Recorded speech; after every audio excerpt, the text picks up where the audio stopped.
What's up, everybody? Let's adjust it a little bit.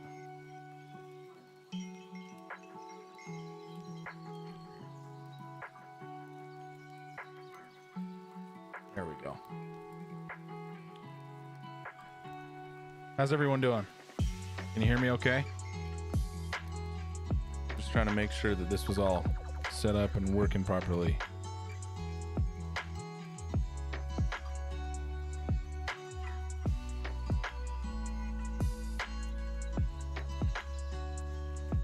Let me know if you can't hear what's going on. It looks like it's working on my end, but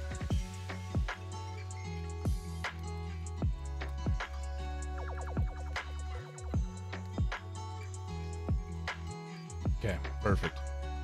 Cool. So, this week we need to cover a little bit more information into Substance Painter. Okay. Sweet. Awesome. Ignore my messy room in the background. We got back from vacation, and so all of our laundry's all over our bed.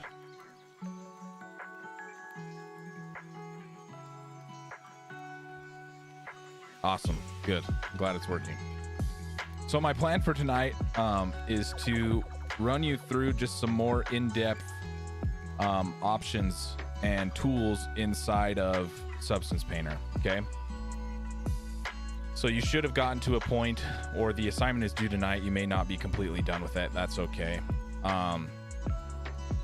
So if you haven't gotten completely finished with it, you should have something that looks somewhat like this at this point, where you've built your smart material out, right? And we're gonna erase this layer for a second because we're gonna redo this and work on this tonight together. So you should have something in the realm of this working at this point, where you've built your base materials, right?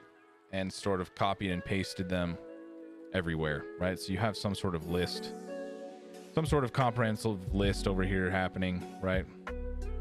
You can name these. I definitely should go through and name what each one of these is.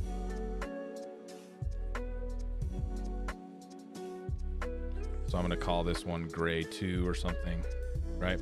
Because what we've done is we've just taken that smart material we've built and used it everywhere, right?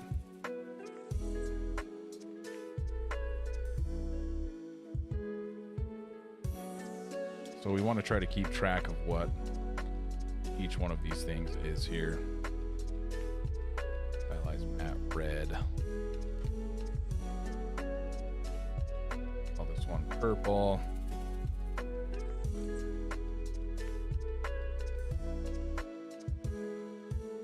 one's my dark, my black.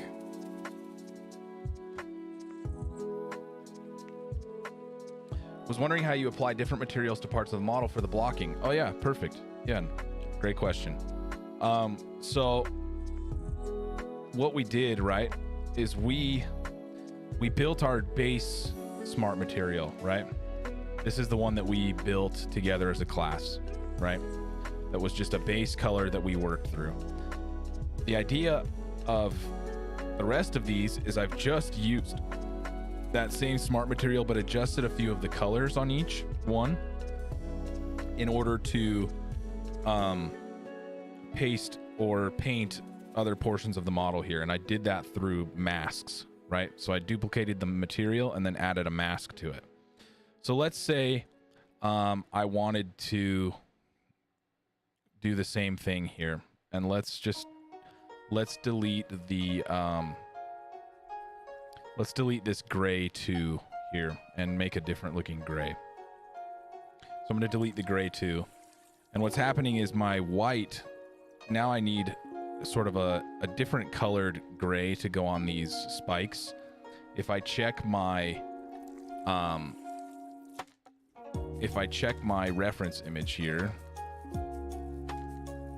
which looks something like this, right?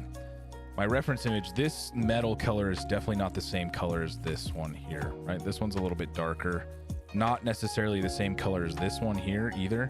So it's almost a different shade of gray. So I need to create a new kind of shade of gray that's happening here. It almost has like a tealish tint to it in a sense. So we can build that out together. So the same process would apply to everywhere all over the model, but let's just do it and try to focus on these spiked areas for a second. So what we're going to do is just duplicate one of the materials you've been working with. So you could duplicate either the base one here or one of these other ones. I'm going to duplicate the base. So let's duplicate this layer or these layers, and it's going to give us a new folder, right? And what we can do, I'm just going to name this one to gray 2 again.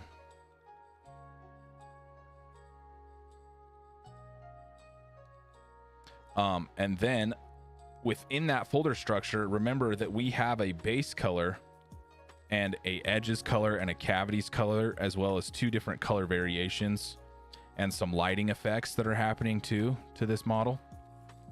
So I'm going to go through and adjust this base layer here and just start adjusting the color of this base layer.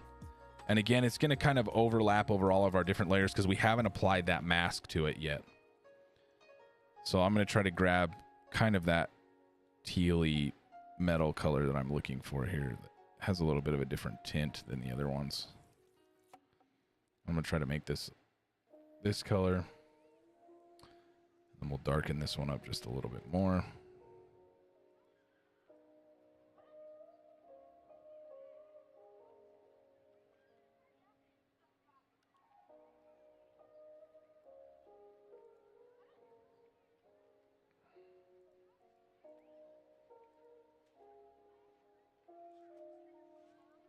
And it might even need to be like a lighter color here.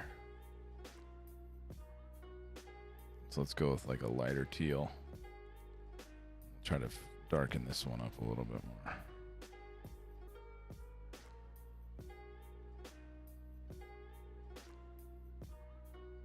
Take this cavity map, darken this one up too.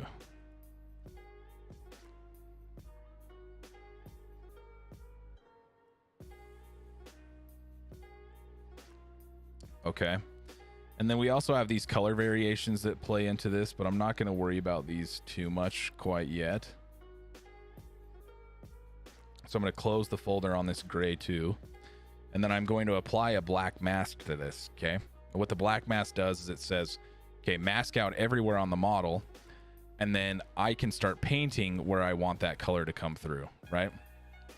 So I can actually paint this material now with a paintbrush, like I'm doing right now, or I can start filling different areas of the mesh. And I can do that through polygon fill right here over on the left-hand side of the screen. So this polygon fill, you'll see when I click on that, all the polygons start to highlight. And then I can just kind of rotate around the model and click and drag this on here like this.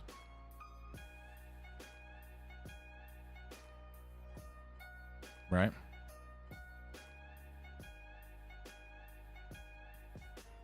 And then for this last piece here, I can do something like that. And then I can jump back over to the brush mode once I've got that figured out. But now I've got that sort of right color I was looking for. It's kind of in here. This feels a little green, so maybe I'll turn this into a little bit more of a gray. So we can adjust this now that it's just on this one area. But this method would apply to like everywhere on the rest of your model, right? So you could polygon fill with these different smart materials that you're using that you've duplicated from your base material. So the idea is to get that base material figured out first. But let's take this because this is still a little too blue. Like it just has a very slight blue tint to it.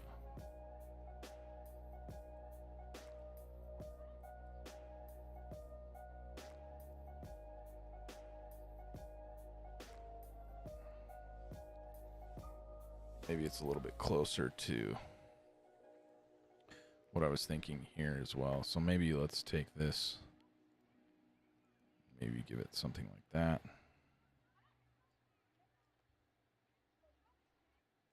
But we'll lighten this up.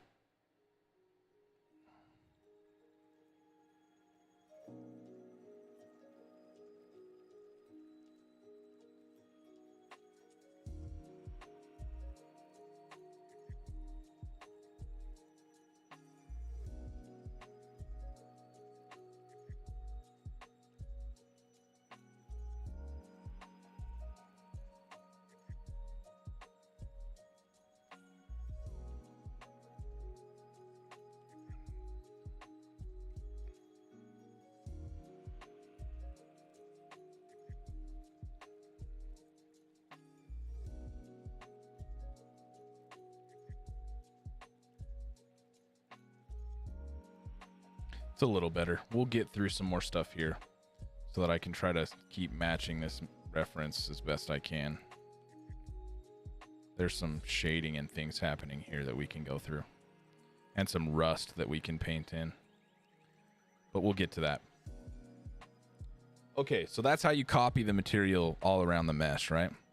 The next thing I wanted to talk to you about is creating alphas, okay?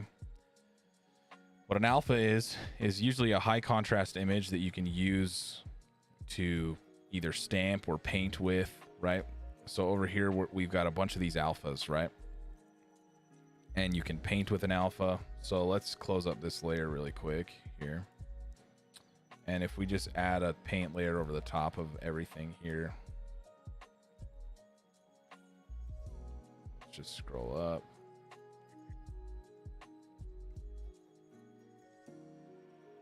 Drop this layer in here. Okay. If I have this alpha selected and I start painting with this, you can see that I can kind of stamp with this alpha everywhere, or I can paint with it, right? So the nice thing is that inside of Substance Painter, we can also paint with a height too, right? So let's say I'm trying to stamp something in here into this side of my axe or something, or not my axe, my scythe over here, right?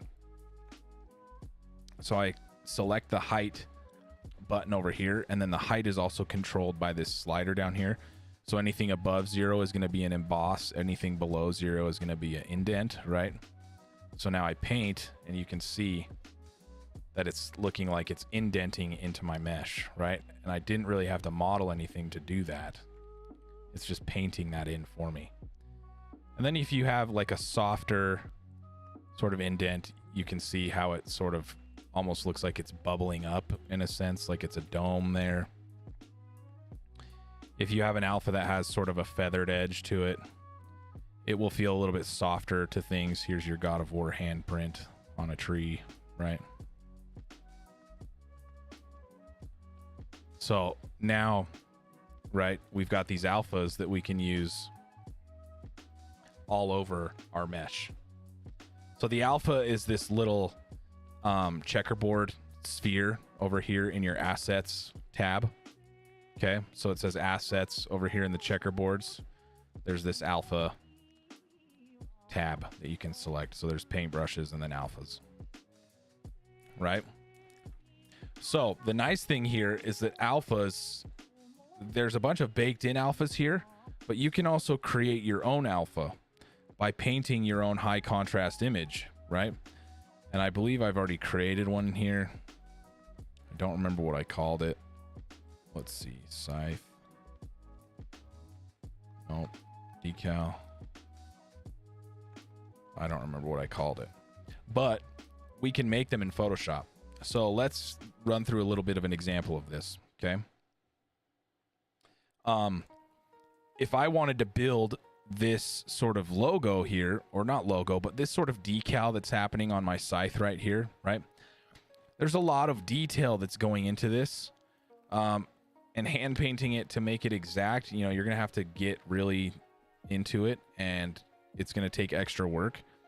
Where if I wanted to, I could just take this into Photoshop and kind of trace over the top of this decal, right? And turn it into an alpha that I can then stamp onto my model over here, right? So let's work through that a little bit.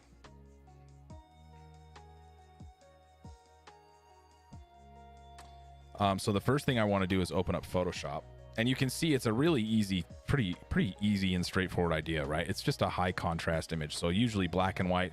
Sometimes you see these shades of gray that they'll use here for these different alphas, right? You'll see them everywhere, right?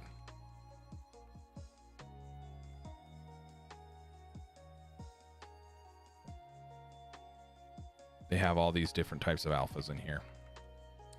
So let's build one ourselves. So I'm going to open up Photoshop, which means I might have to close out my Substance Painter file, but I'm just going to save it really quick. We'll close this. I have to close out Substance because my Photoshop license is on my other Adobe account. So let's do this really quickly. Very obnoxious. You guys might have to do the same thing to get Photoshop opened.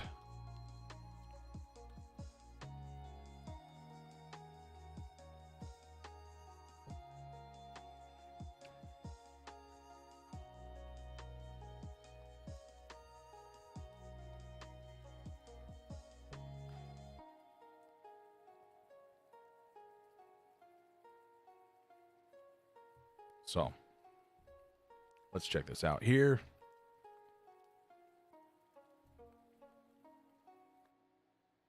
Hopefully this goes quickly. Yeah, I know I have updates. That's fine. Not too worried about it.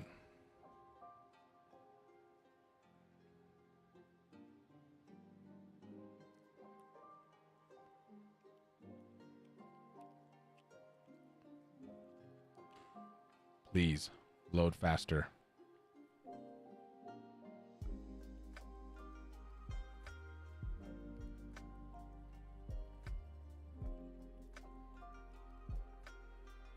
Okay, cool. So let's open Photoshop.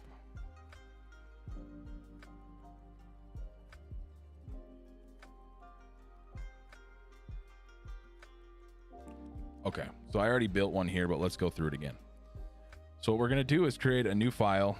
I don't care really what size this pixel size is here. You could keep it at like a more standardized size, which is like 1024 by 1024. You could even make it bigger if you want it more detailed. So we could even do like a 2048 by 2048 if we wanted. Keep it in pixels, and then let's create this image here. I'm then going to fill the background with black. And then I'm also going to drop in my reference image here, so I can kind of paint that decal in a little bit easier. So I'll bring the scythe in. Let's just scale this up.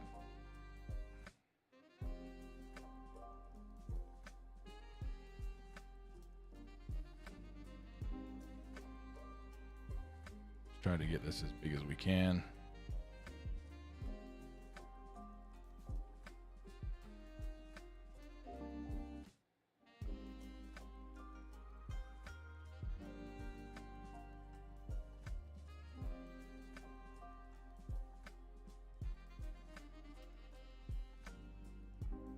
Shrink it a little bit.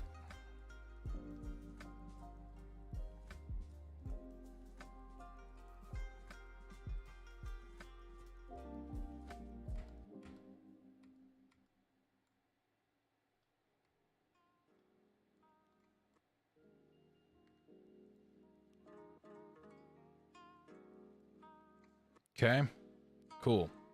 So now I'm going to turn the opacity of this layer down a little bit, and then create a new layer, and I'm going to paint white for this. Right? And you could even do it with a lasso tool if you wanted to, just to try to make it a little bit easier.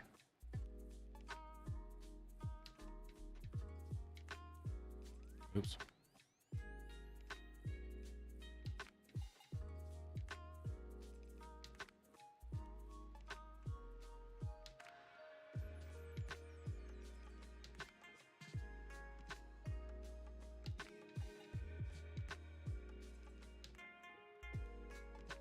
So we got something like that, and we might need to adjust that a little bit.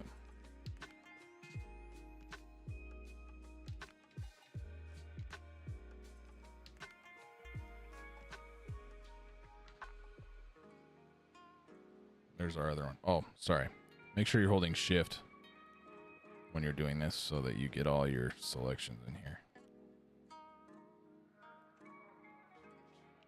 Granted, your whatever decal you're drawing may not have the same stuff as mine, but where it's got these different sections.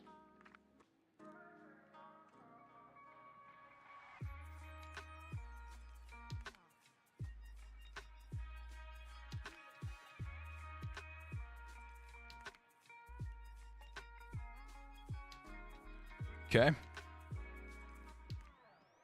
So now I can go in here and just paint bucket these with white, which is nice on this layer. Something like this. And then I could go back through with my paintbrush and just try to clean these up too a little bit more.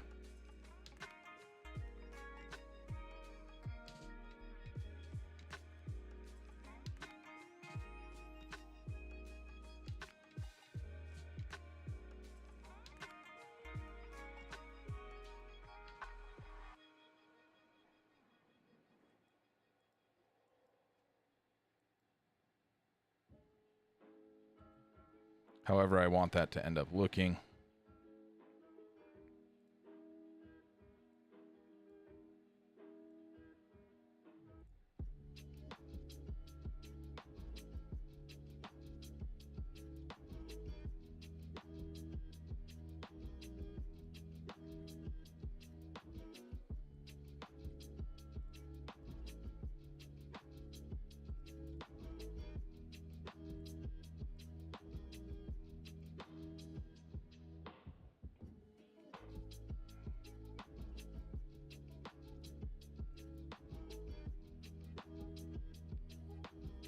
So I've got something that ends up looking, you know, like this. Right? And I can turn off my layer here. And then I can save this out, right? So I hit File, Save As, or Quick Export As a PNG. And we can call this decal or something. Decal. Scythe decal or something. Can save it out. Okay, and then we need to open up Substance again. Wondering if my Substance works here. We'll try it.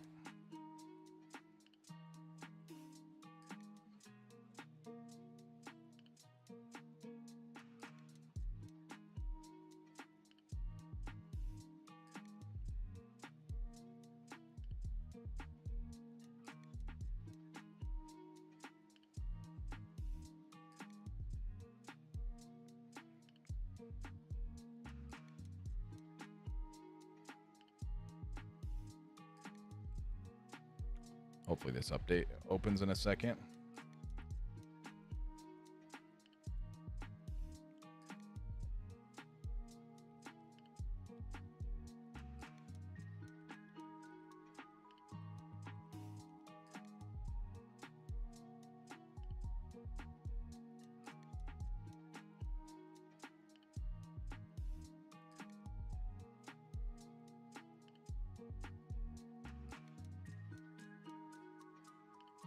Okay, let's try to open up our file here.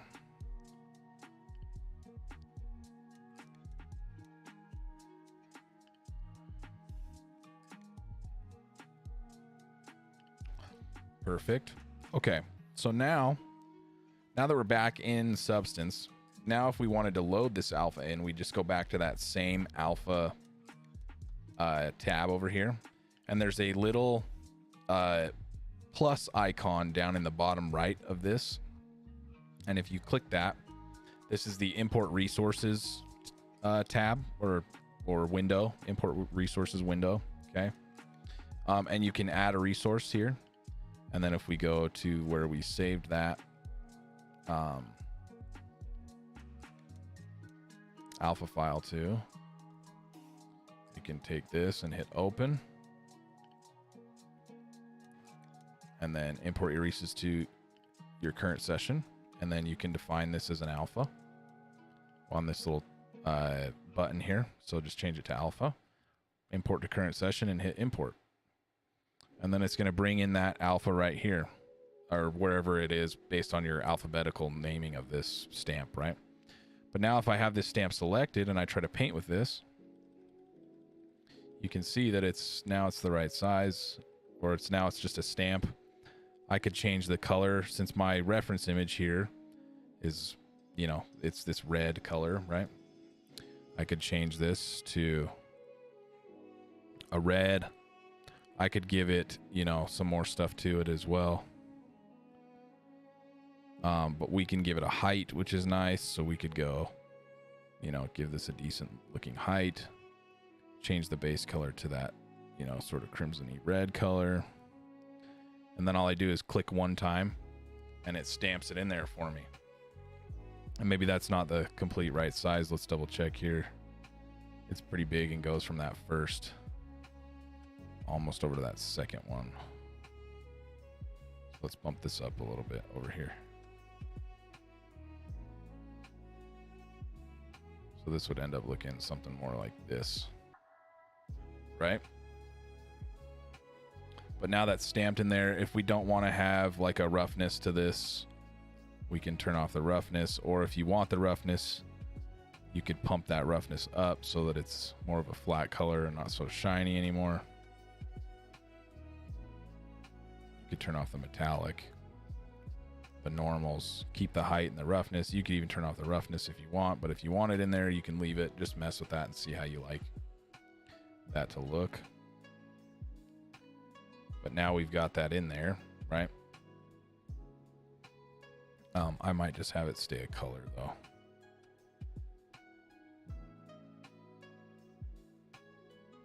But now we've painted in, you know, that detail with that alpha pretty easily. Okay. The next step would be to maybe continue finding more detail on your model, right? So the nice thing with Substance, you know, we've built in, we're sort of building the building blocks here, right? With all these different materials we're working on, right?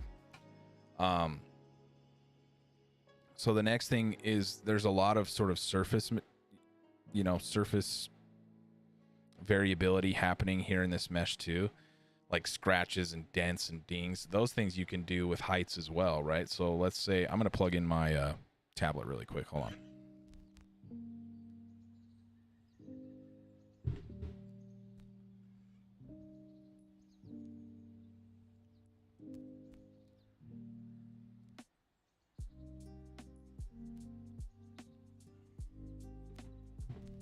If I can find my pen. 1 second.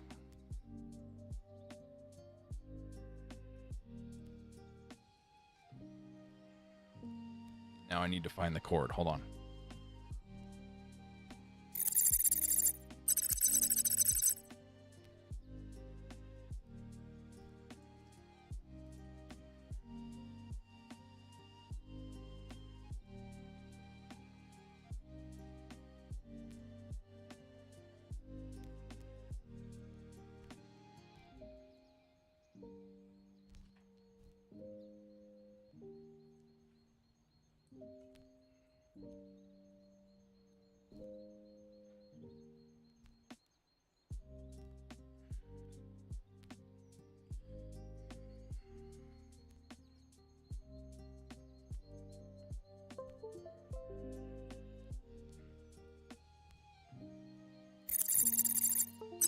Okay.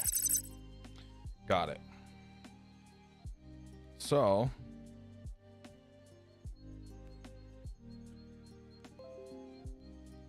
just making sure this is set up properly, which I don't think it is. Wacom.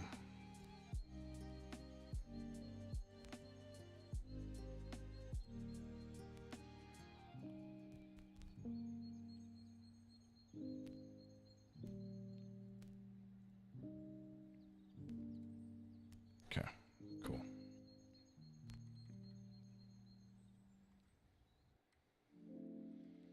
So let's say I start a new layer here, a new paint layer. And you could turn off the color too and just paint with heights and turn off your alpha, go back to like a soft brush or a hard brush or something.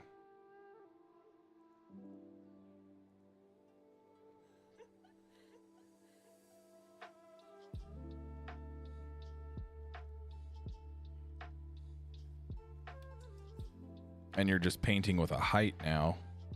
You could come in here and start painting in those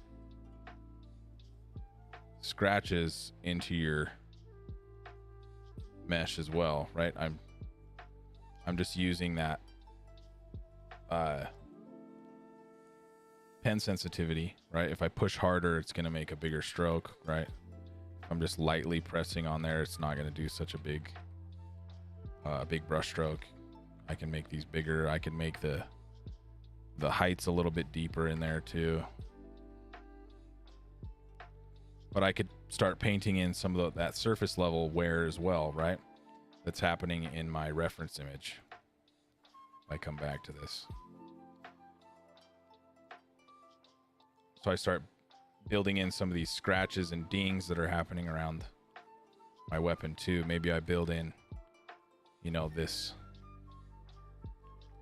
kind of big scratch that kind of runs along this edge of my weapon here that's happening in the reference image. And then I can come back in and paint detail over the top of this too. So these heights can be super helpful when you're trying to build out, you know, these different variabilities in the height. Sometimes, you know, a lot of times when you're working, this would be done when we're in a sculpting phase, but because we skip that sculpting phase to go straight to just painting, we're having to fake a lot of this stuff that we could normally just do inside of a sculpt. So we've got to be kind of diligent in a sense of, you know, we have to fake a lot of this work, right, to make this make sense. So we can paint those in with heights. Then you have to go back through with, you know, different layers. So let's say we were trying to paint some sort of scratch here, or this big sort of chunk that's along this edge, or something like this. Or even let's do like the variability in folds on the top of the handle here, or something. Something else that would be nice too to show you, I think, is that you can isolate your painting. So let's say I'm coming in here to start painting in some of the folds on this object.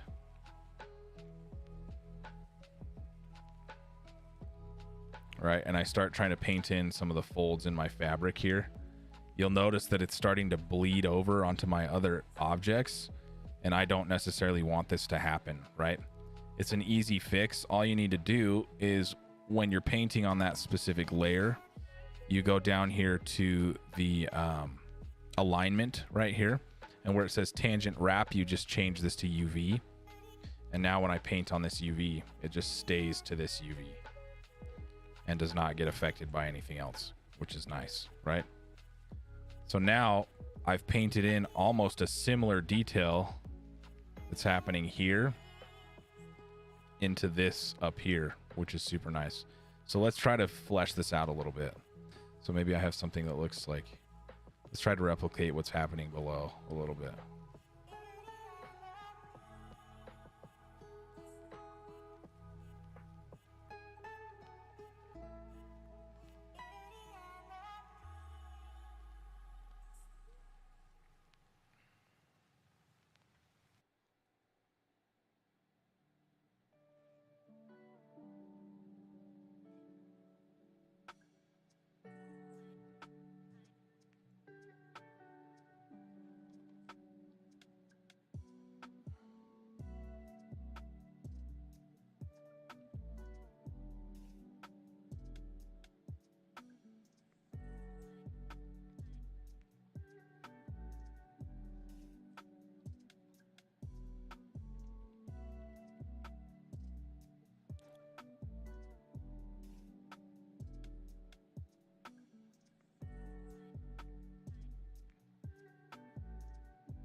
let's see.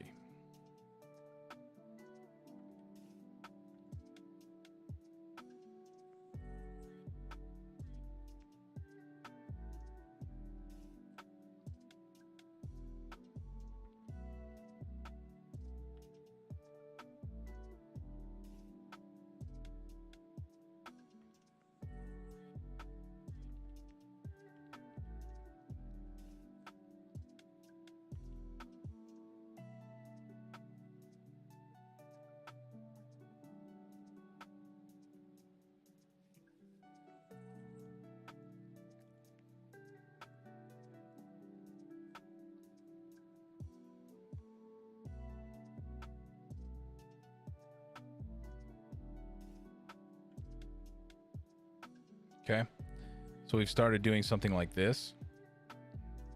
Now let's say for the rest of this layer, you know, we could either paint over the top of this and put this in a folder, which is fine. So let's do another paint layer here. And let's try to replicate what's happening to this layer, like what's happened down here, because it's not going to pick up on the smart material, so we're going to have to fake this a little bit, which is okay. So we have a little bit of ambient occlusion that's happening on the inside of the fold, right? So we could come in here with like a darker red. We activate the color here. We could even color pick the same sort of occlusion that's happening down here. So if we color pick this color, then we could come back over here and paint inside of here with this. Let's turn off the height though. We could grab, we still have our soft brush, which is good. Let's change our opacity a little bit here. And we can try to get really close.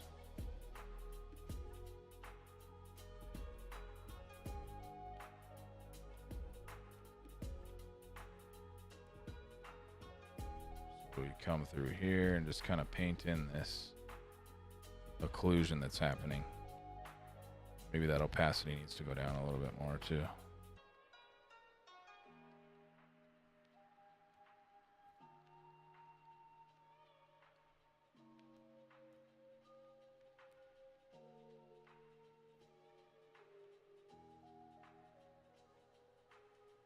The nice thing is this was not modeled, right? We're just faking this whole thing with the height and then painting in our own detail, right? So I'm trying to bake in this occlusion in here.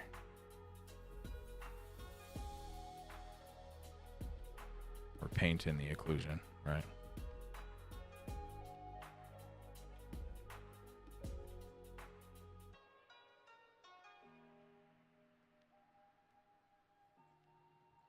And it's starting to already look like this in a sense, right? We just might need to go through and add those highlights in. The sort of edgeware highlight.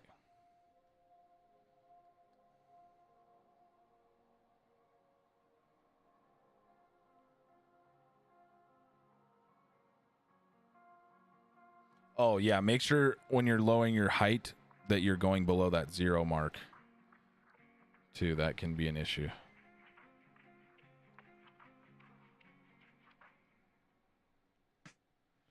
Painting in the shadow here.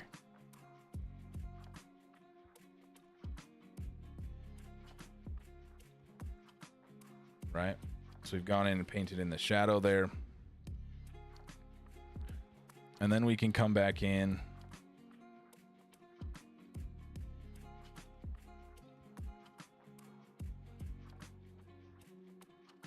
So maybe we add one more paint layer here. And then throw all 3 of these in a folder. Call this fabric, handle fabric.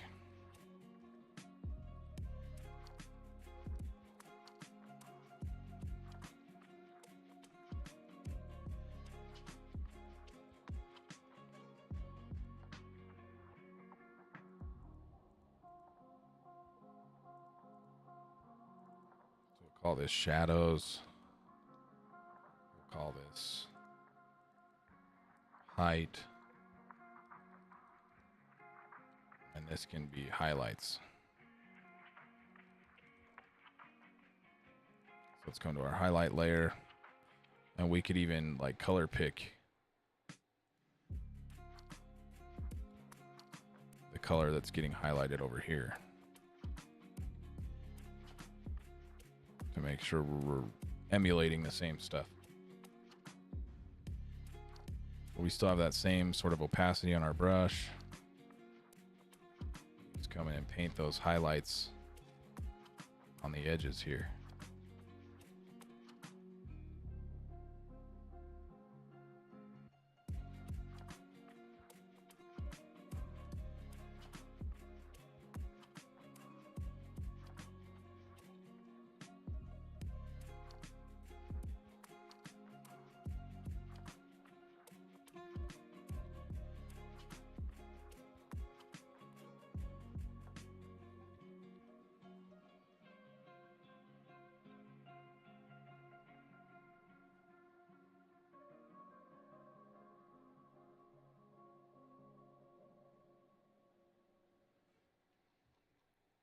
And then we've got something that's really similar to what we have going down underneath, right?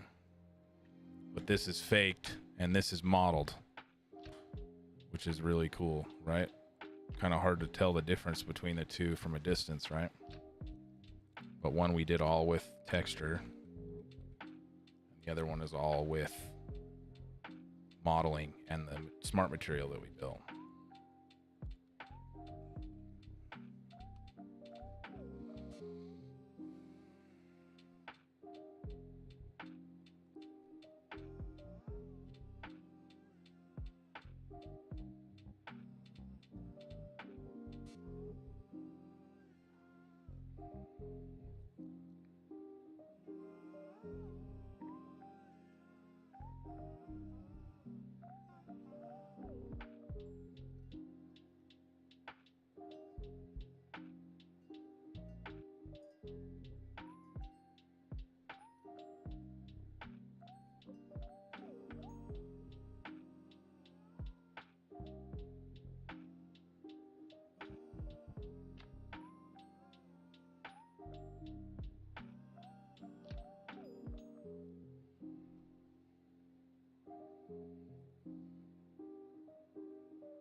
So I'm just painting in that edgeware layer here.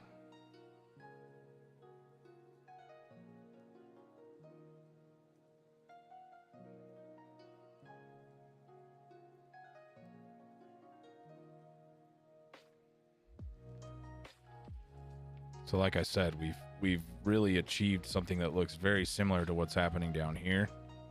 And all we did was paint a height and use a couple different layers to add in some shading and some other effects, right? Which is nice.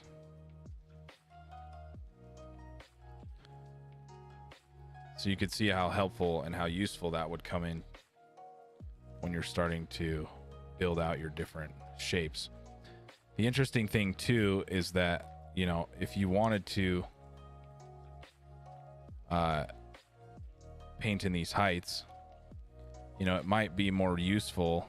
You know, we did build that decal, but it looks like it's giving us a cleaner edge in some situations with just painting a height. But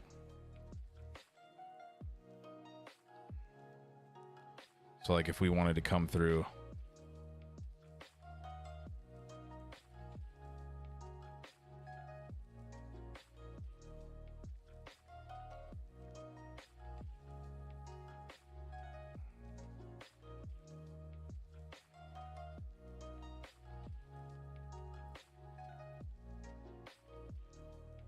and do that indent and actually paint it in here like this, we may achieve a better result. But I also don't know. I think we might be able to if we stamp with this alpha over here, we might be able to get it to work a little bit better. So let's see.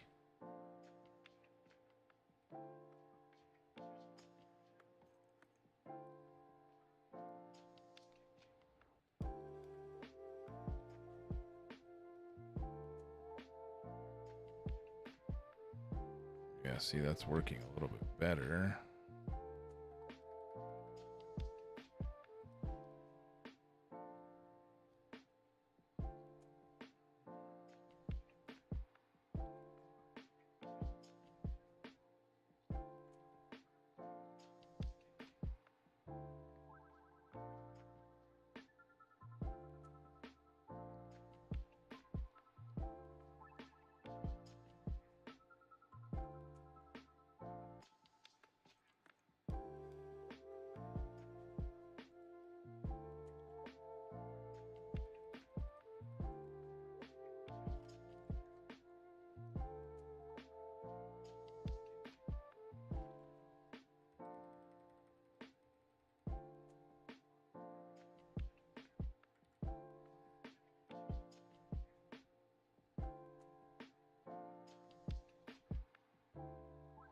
Yeah, so there's a bit of a difference there. Like if you just...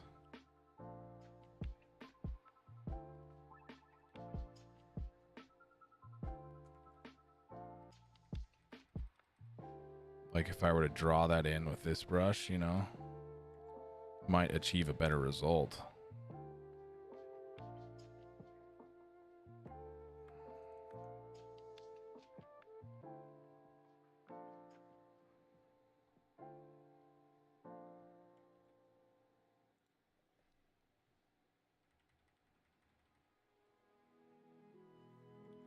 Maybe because of the soft brush, it's giving it more of a indent to it too, which can help it look a little nicer. But you know, you have that thing that kind of ends up looking like this.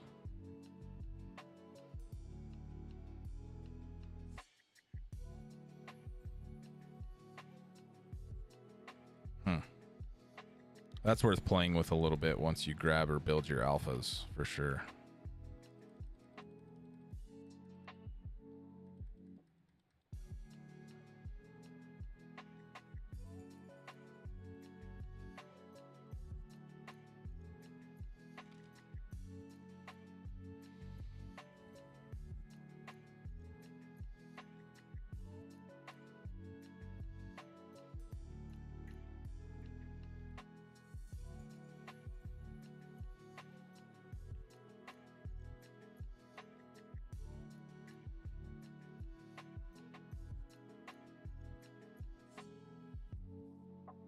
Cool.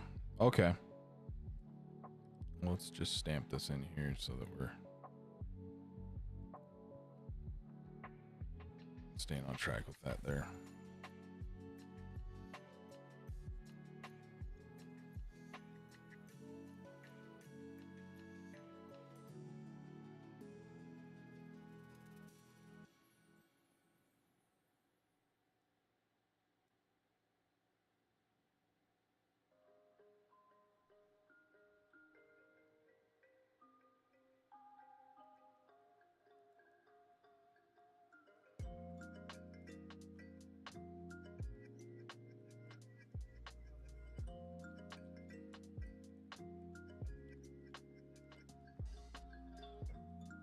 So the same thing could be said for, you know, the rest of the mesh too. Like we've got, the nice thing about Substance is it's going to function very similarly to a lot of your other painting softwares that you're used to. So like if you want to start using layer-based painting like you do in everything else, it works the same way here.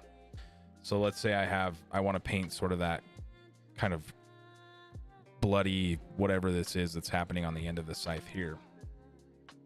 I can just build another layer, right? Another paint layer. Call this scythe tip or something.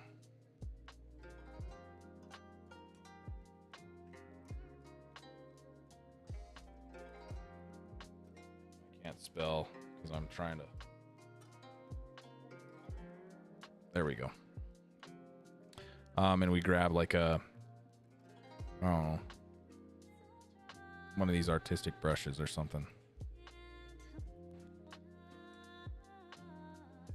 And we change the stroke opacity down. Grab a similar red.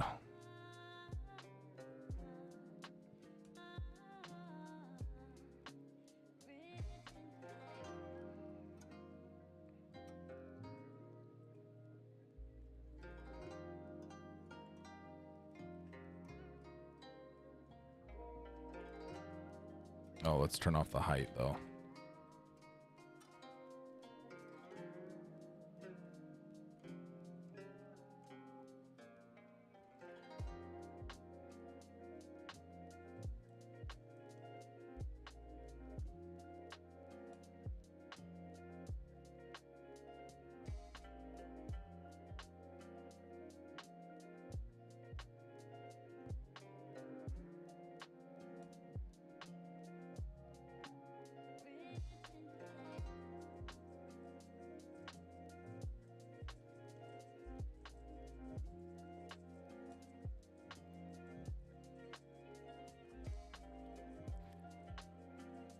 The nice thing is I can also apply that same alpha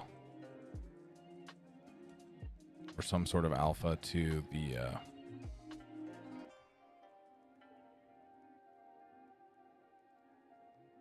to my eraser as well, so I can come in and kind of give this a little bit of variability through here, like it has in this.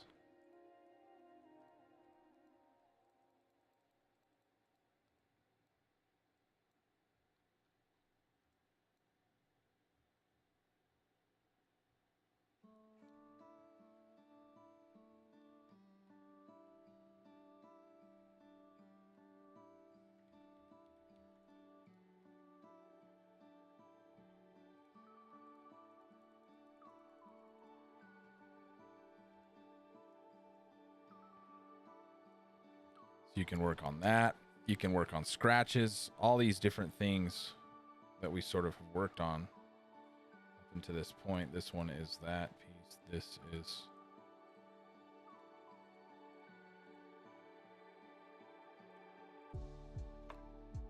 the other stamp.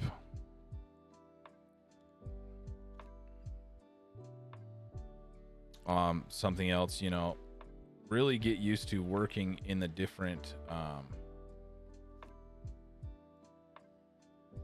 the two different planes too. Like it can be useful to paint in this plane just as much as it is to paint on the 3D model itself.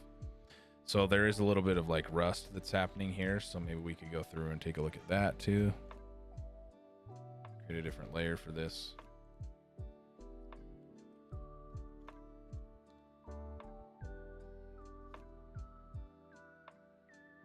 The other thing you can do is use generators in a sense in these areas as well. So like,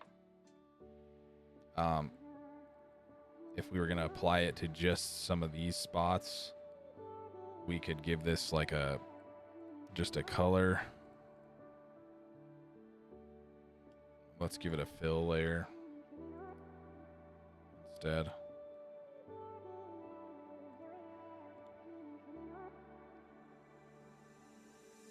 So we could give it like that orange rust color that's happening.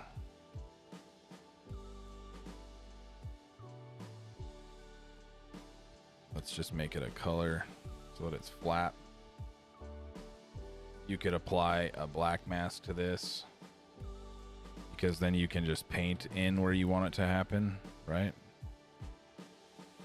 But again, make sure you've set that to just UVs so that you're not painting everywhere. Right, it was happening kind of there. Maybe a little bit up here.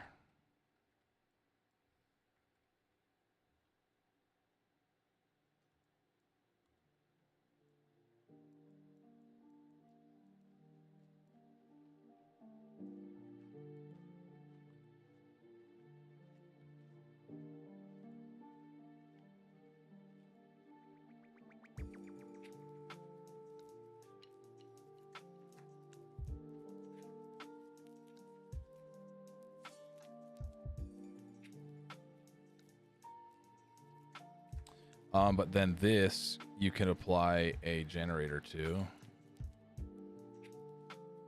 And give this like a dirt or something. Oh, maybe not that much.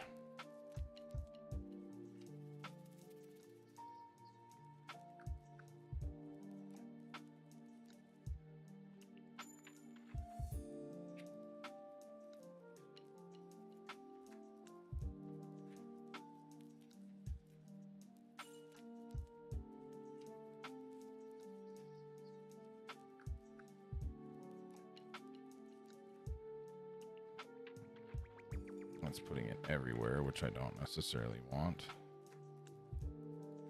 What if we add it to this instead?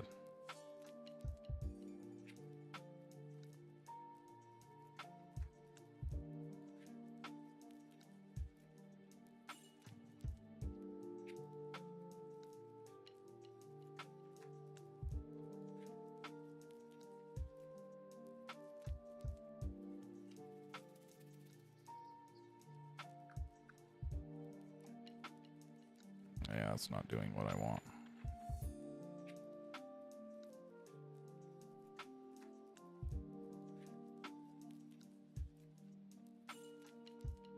Yeah, good question. So fixing those dark spots in the ambient occlusion comes with doing what we did in the past where we exploded the model apart inside of Maya, right?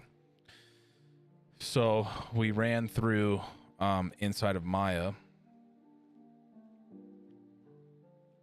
Maybe I need to open 2023 instead of 22. Give me 1 second here while this opens.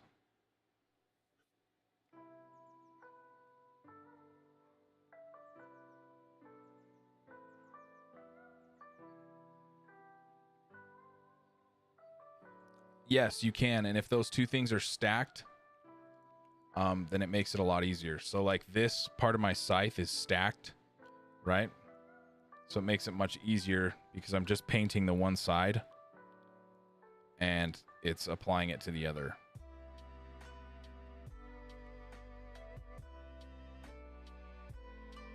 So that's kind of how that's working.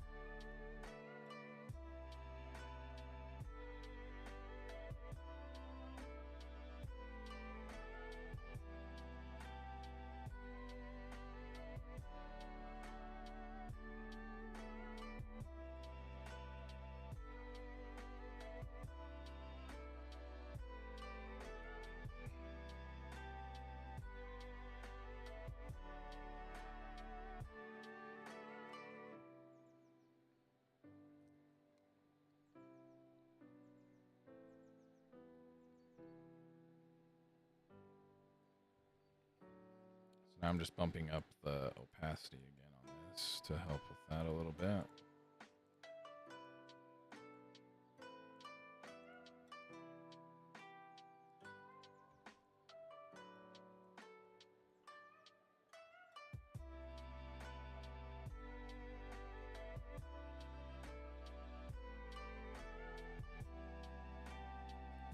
Okay.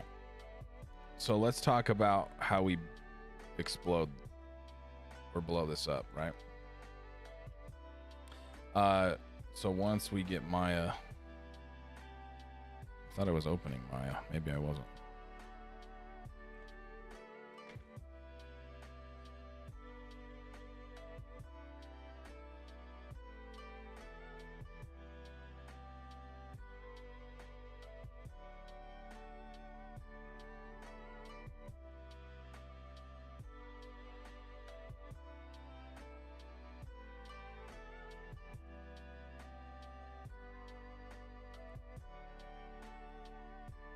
Try this one more time.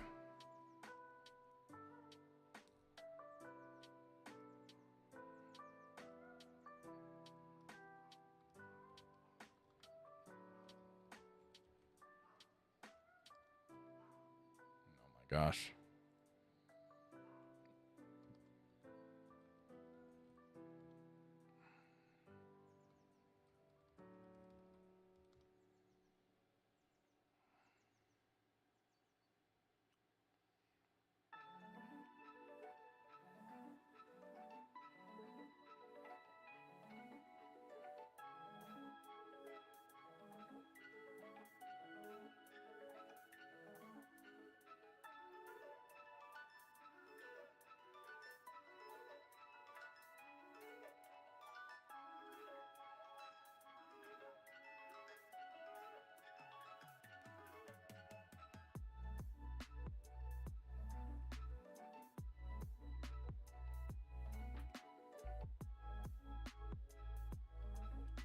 The answer for week 8 is going to be levels.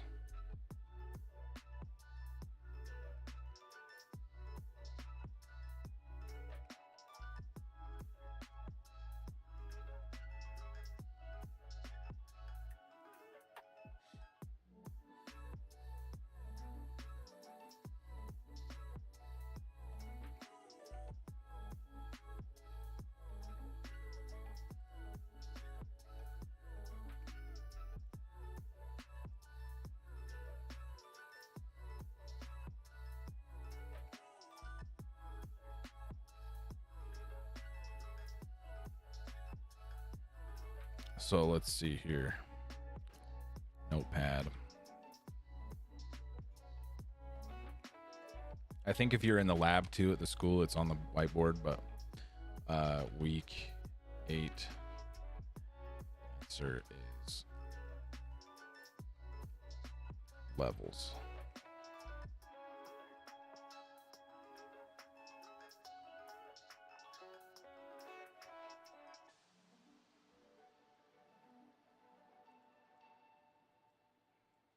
Something like that.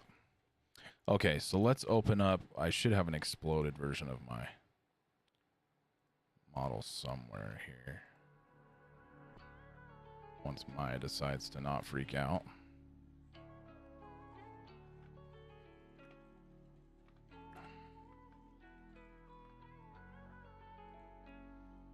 I think what I'm going to do, everyone, as well, is I'm going to bump the final assignment 1 week. What that's going to do, not the final assignment, but this weapon paint and rendering stuff, I'm going to bump it 1 week. What it will do is on our next assignment, it will take a week away from retopology, but I don't think that will be a huge issue.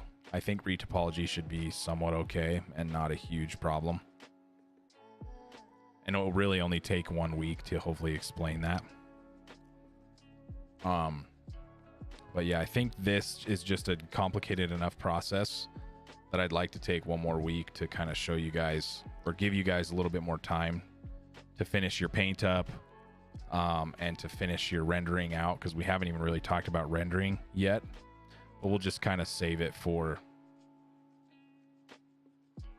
the next week. Yeah.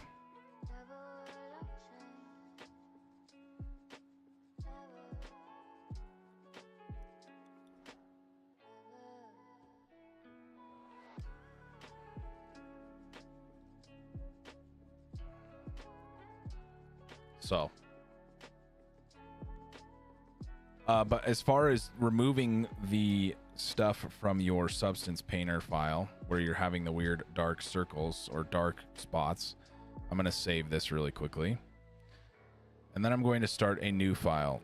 So let's make sure this saves. And then let's start a new scene. We're going to do a 2048 here. We're going to grab our... let's see here.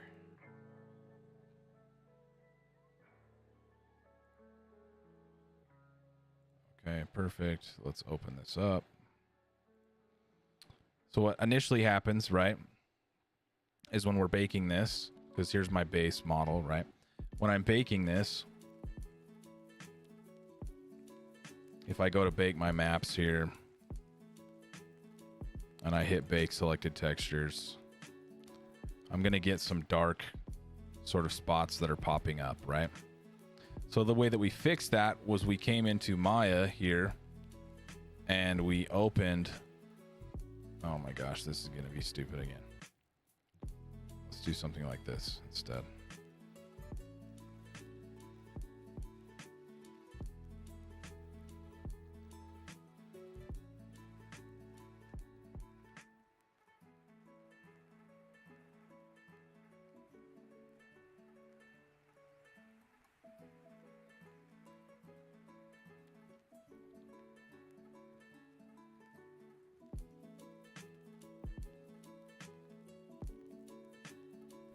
Is I took my model overall and I just sort of spread it out enough so that nothing was touching anymore, right? Like I took all the parts and moved them away from each other. so that nothing was touching anymore, right? Okay. So see how anything that was sort of stuck inside of another part is now moved away from the model. So I went through, selected all my different objects, moved them away, right? Now, inside of the Substance Painter file, where I already baked my maps, or you could even start a new file, that's fine too. So if you start a new one, right? Make sure it's that same 2048. Then you select the exploded model instead, right? So you'd select the exploded one first. Then you'd bake your mesh maps out of here instead. So then you bake all your textures. We can keep them at that. Right. So we bake them all here.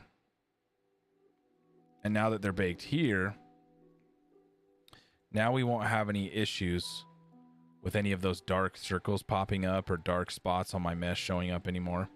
And what I can do is I can go into my edit project configuration here, and I can select that original one, right?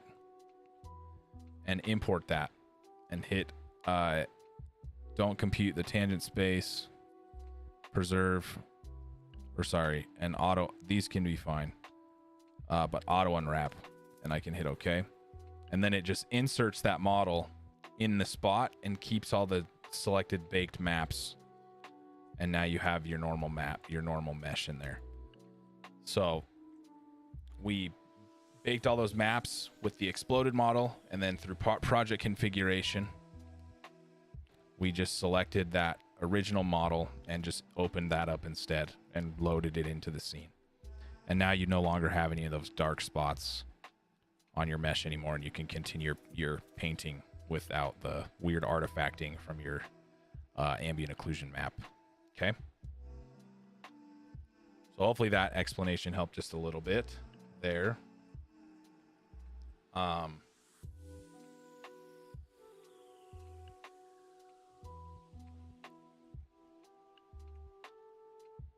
Any other questions that you guys have for me right now? What I want you to do to focus on this week is just continue your paint.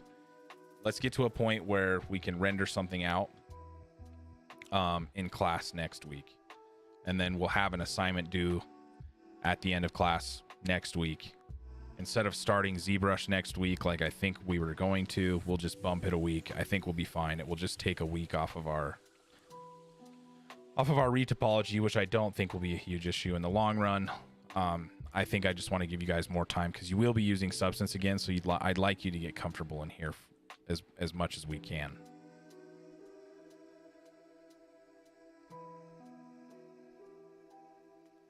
But what I want you to focus on, right, is just working on those just getting all those final details in there, right? Try to get that model as close, or that paint as close to the reference as you can, okay? So continue adding in those details, right? Painting in with heights. You know, we did it a little bit here already where we started to paint in with some more heights. Paint in some more shadows in certain areas if you need to, right?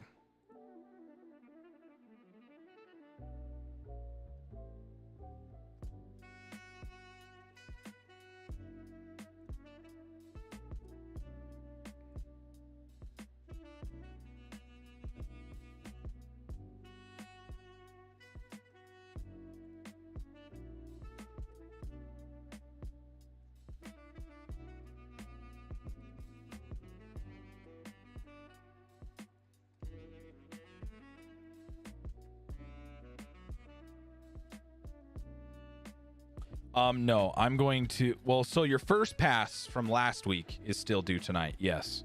But the first pass, I'm not looking for all this extra detail, right? I'm just looking for you to get your base colors in for the first pass, okay? For the final weapon assignment, I haven't posted it yet because I think I'm going to bump it till after class next week. So I'll post it at some point this week. But yeah, I just think I want to give you guys a little bit more time to get the final stuff painted up instead of doing it this week, okay? So that way you guys just have a little bit more time to work. which I think from what I've seen from everybody that's been working, some people are at a good spot. Other people definitely could use some more time. So if you're already kind of caught up and ahead, that's great. Take the time to maybe even make it look a little bit better too. But your first pass paint is due tonight. Yes, it will be due tonight. So any other questions you guys would like to see or have questions on? If not, I can let you guys out a little bit early tonight so you can go and work. I think I covered all the main tools that I wanted to talk about. Painting heights, using different layers, creating alphas. Yeah, we talked about all the stuff I really wanted to talk about.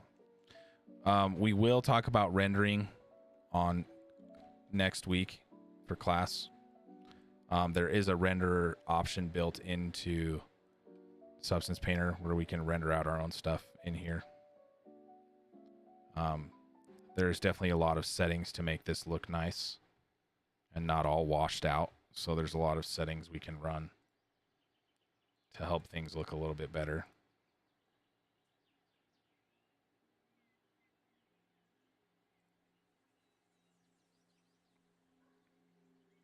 So we'll go through this a little bit more, like I said, next time,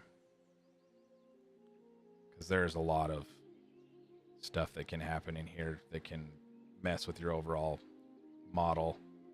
There's also a lot of settings where you can turn on post processing effects to help with your colors and all these different things. So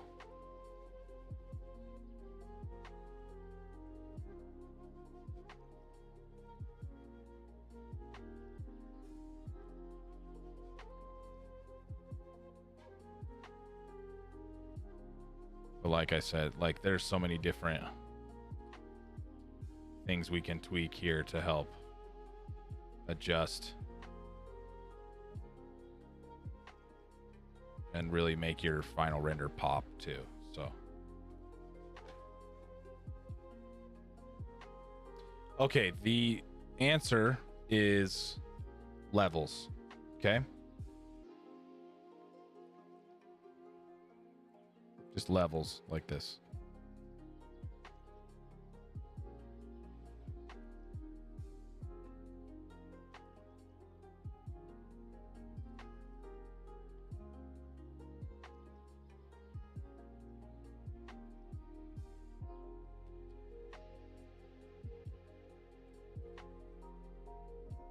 So the weird dark spots in the AO, we just covered it a few seconds ago, but we'll go through it one more time.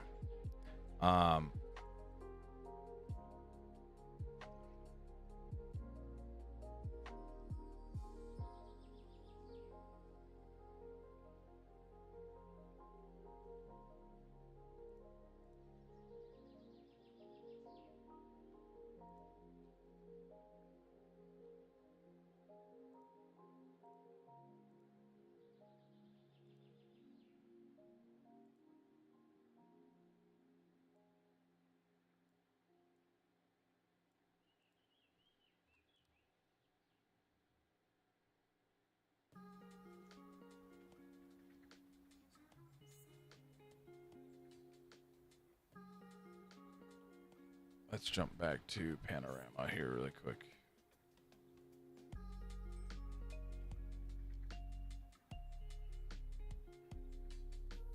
No problem. We can go over it one more time. Not a big deal.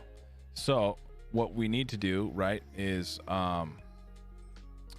we need to create a model that is exploded apart like this, right? So that mesh will have all your parts that are kind of sticking into other pieces of your mesh. You just need to pull them away from each other so that they're floating, sort of something like this, right? You don't want any of those parts touching or really close enough to the model at all. You want to sort of separate them as much as you can, okay? And then you load that into here. You create a new file, right? So you create a new file from that exploded mesh, all right? So you'll bring that exploded mesh in, and then you're going to bake your maps from here, right? So you're going to bake your mesh maps from this model itself. So I'll select the correct file size. I'll bake my selected textures here, right? So I'm baking out all my ambient occlusions, all my normal maps, all that good stuff here, right? And then from this point, what you can do is replace this model with a different model now, while keeping the maps that you've already baked, right? So in your edit and your project configuration menu here, so under edit project configuration, you can hit select here and grab a different file. So I can grab my original model that's not exploded, right? The current one, that's the good one that doesn't need to be exploded like this. And then I'm going to not compute the tangent space, and I'm going to not auto unwrap this object, and I'm going to hit OK. And you'll see it puts the correct model in there and removes all that weird dark ambient occlusion spots that were happening on the mesh. There's a couple that are happening here because maybe I need to pull it a little bit farther away, but just for example's sake, right?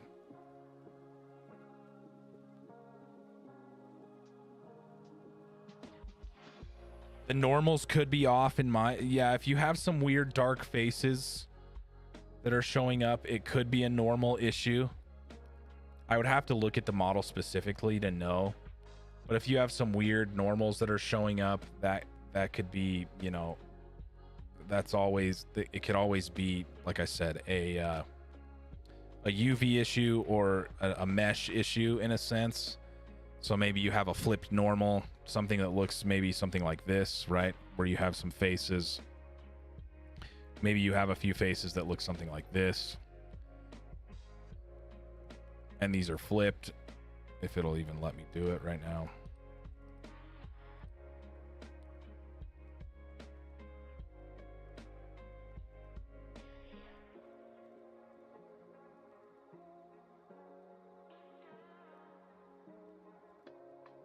It's not even going to let me do it.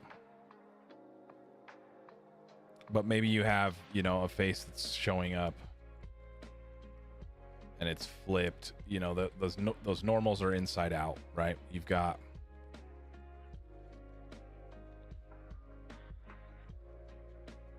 Oh, I think I have two-sided lighting. Maybe turn on.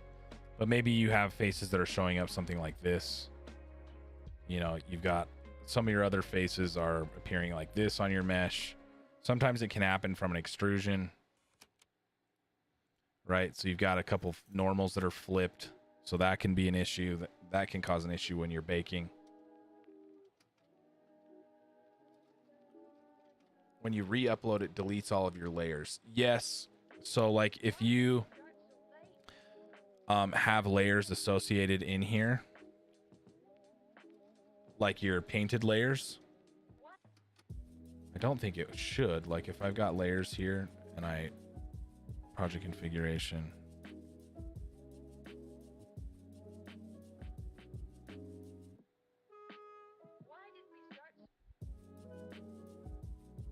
oh, it does delete your layers. So that could be a little bit of an issue for sure.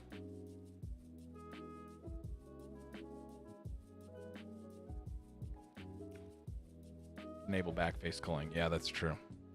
So I'm not seeing anything in there currently that would be causing a huge issue.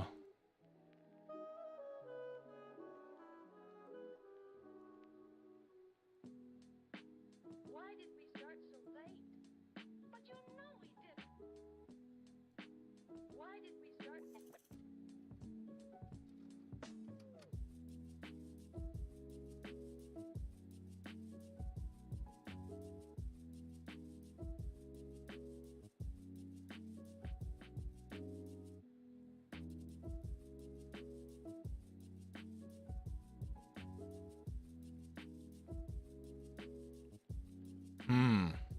I'm not seeing...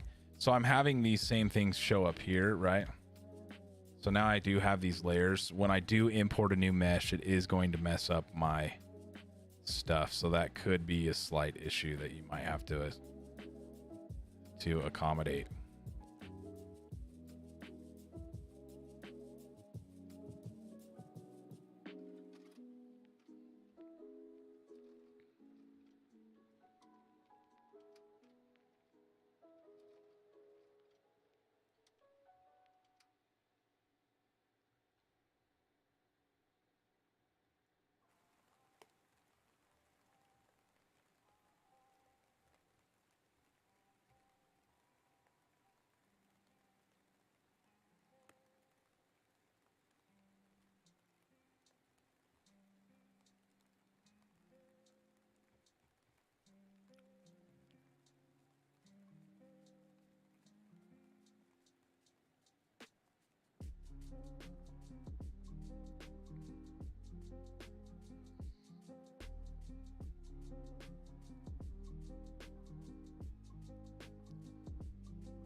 Okay. It might be worth sending me your file and we can take a look at it, or maybe a different time this week or this weekend we could get together and take a look and see what's going on with yours specifically. See if we can get it fixed for you. Okay.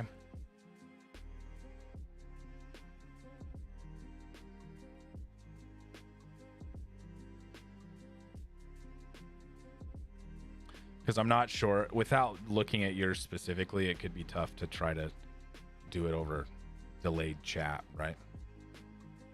But if you want to send me your substance file and your mesh, I can take a look and see if I can figure out what's happening to it. Maybe we could jump on a screen share or something later this week or this weekend.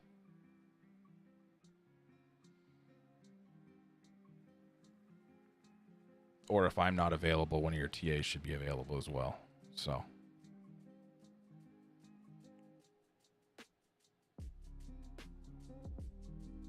Yeah, shoot it over to me in Discord and I can take a look at it.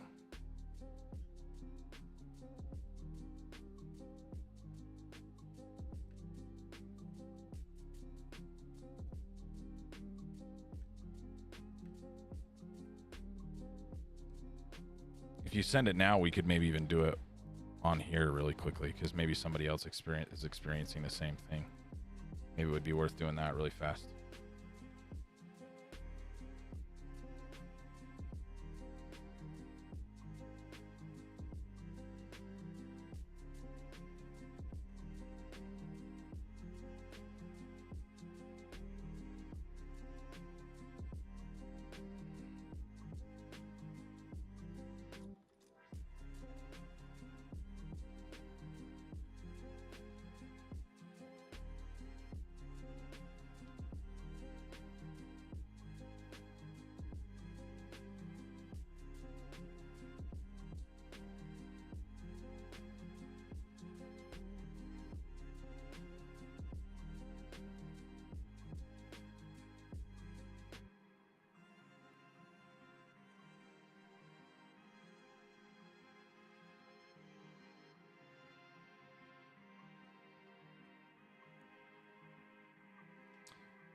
Did you send that through? Let's see. I didn't see anything pop up yet, but.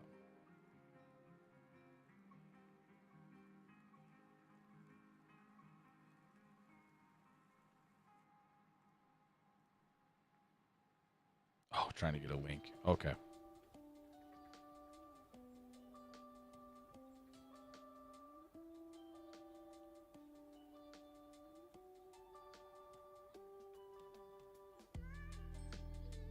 If you just want to send me the mesh, just send me the mesh instead of your whole substance file. Just send me the mesh.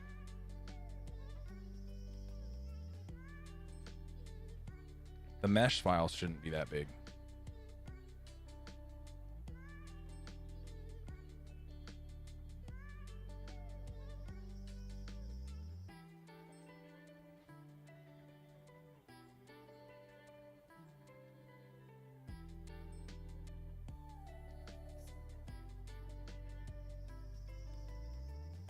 Is it the sapwood?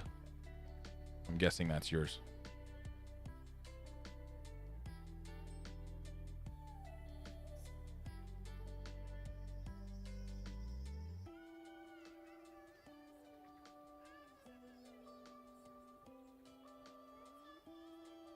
I would imagine that's it.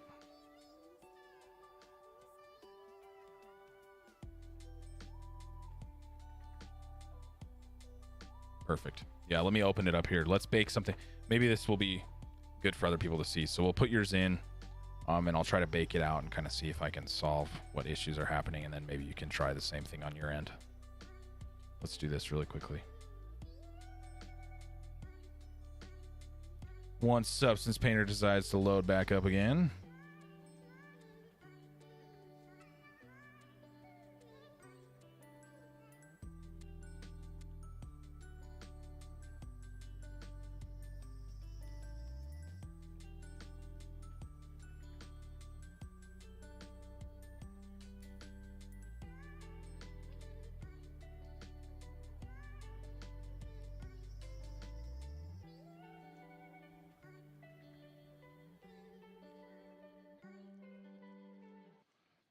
go.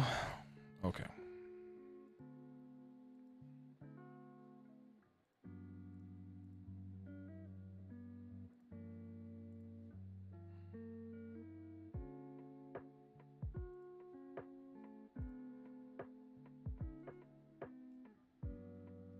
Oh yeah. Okay. I remember your model.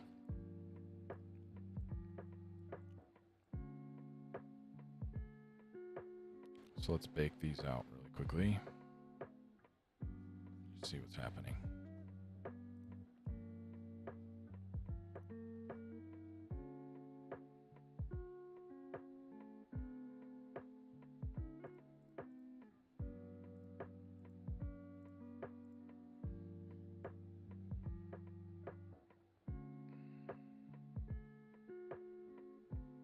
Okay.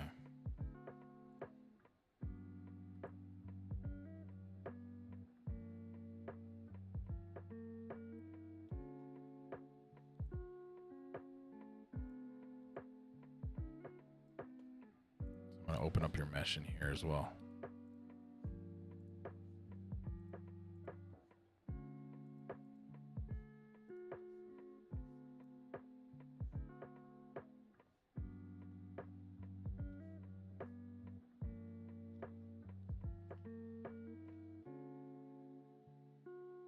Don't crash on me, Maya, please. There we go. Okay.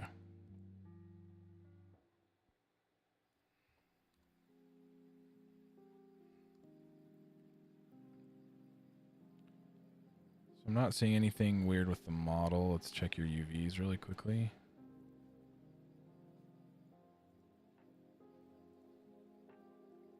There is some stretching and pulling happening here on this piece specifically.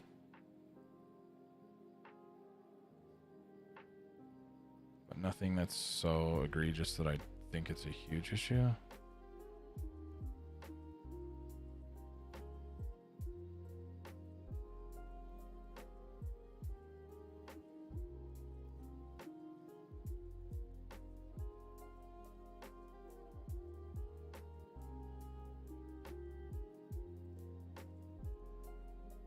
So let's just try something like this.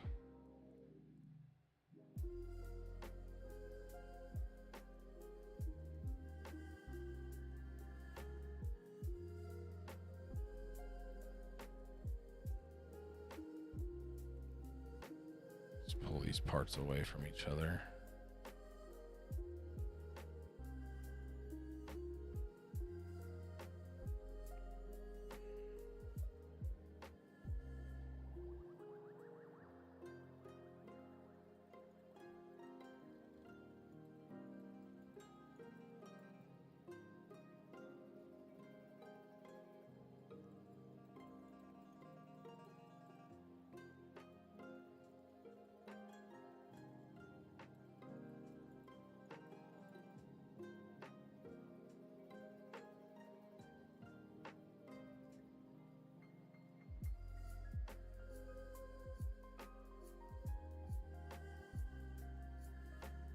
It's interesting, whatever that is there. Is that part of your UVs? It might be.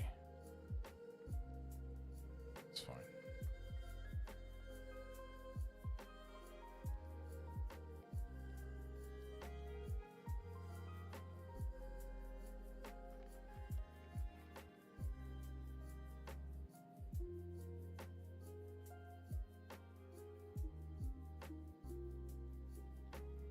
Okay, now if I do this, edit project configuration.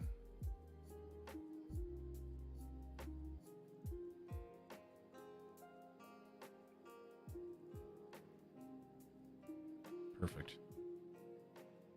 Okay. I'm fine with it. I would try to make sure you keep your stuff in a more stylized fashion, but if it pushes your design further and helps with that, then yeah, I'm fine with it. There's a weird black face right there that I'm not sure what's happening. Were you experiencing this as well? These two sort of black faces here?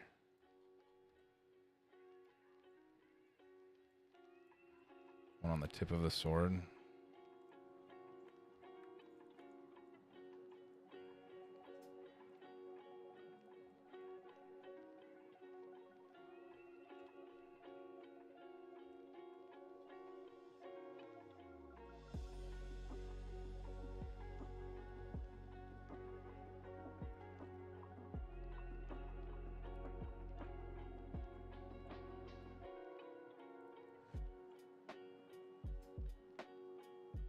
Didn't notice them before. Okay.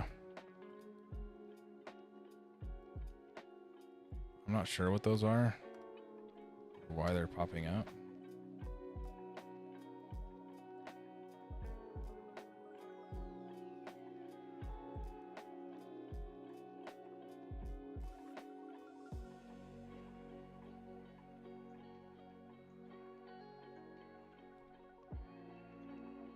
It's like they're on your model too. Okay, interesting. We can look at this. But I mean, as far as the other spots go, this is all fixed. So I did, with the sort of explosion method, that got rid of all the weird artifacting I was seeing. I'm not really seeing anything else here anymore. Seems to be doing better. There are some hardening and softening of edges that could occur, but that's just on your regular mesh. So you'll just want to check this mesh and make sure that you've got all your edges hardened and softened.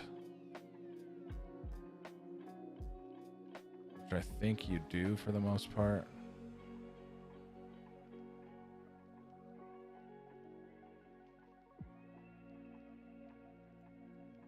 It's going to be hard to tell.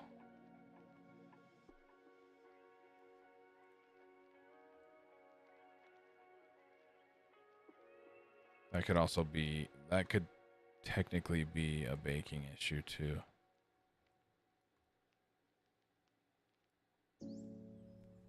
Oh yeah, see, because it's doing it. Oh, it's doing it here too. Interesting.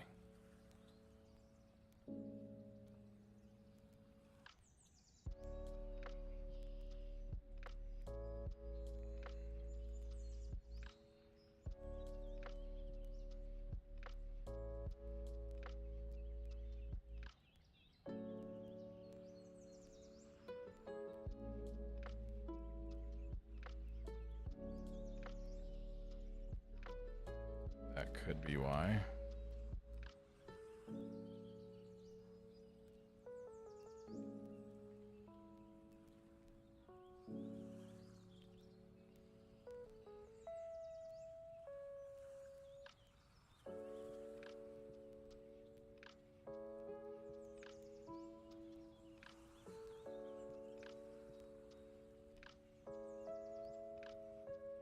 Everything's laying out just fine there, though.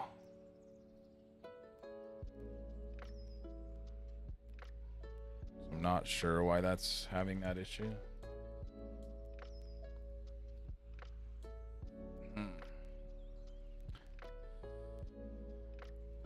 This might be worth looking into a little bit further. I'm not sure exactly what's happening here, but I can take a better look at it, spend a little bit more time with it, and see if I can figure it out. Because that looks like it could be ambient stuff too that's in the problem. Yeah, it's coming through in the ambient occlusion.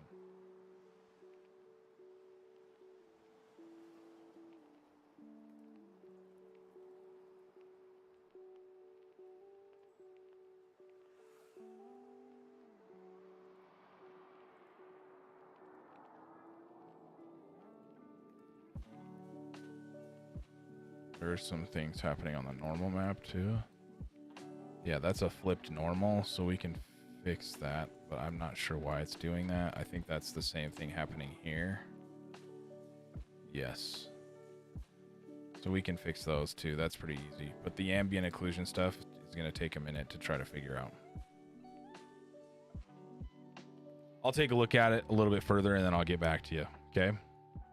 But I don't want to take up too much more time of the other students, so I'll mess with this a little bit more and try to figure it out for you.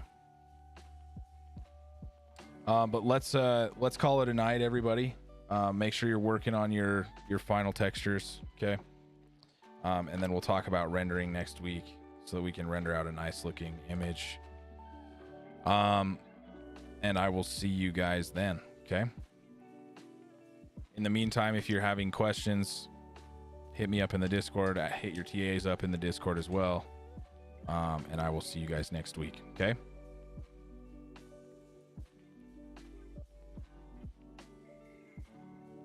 Talk to you soon, everybody.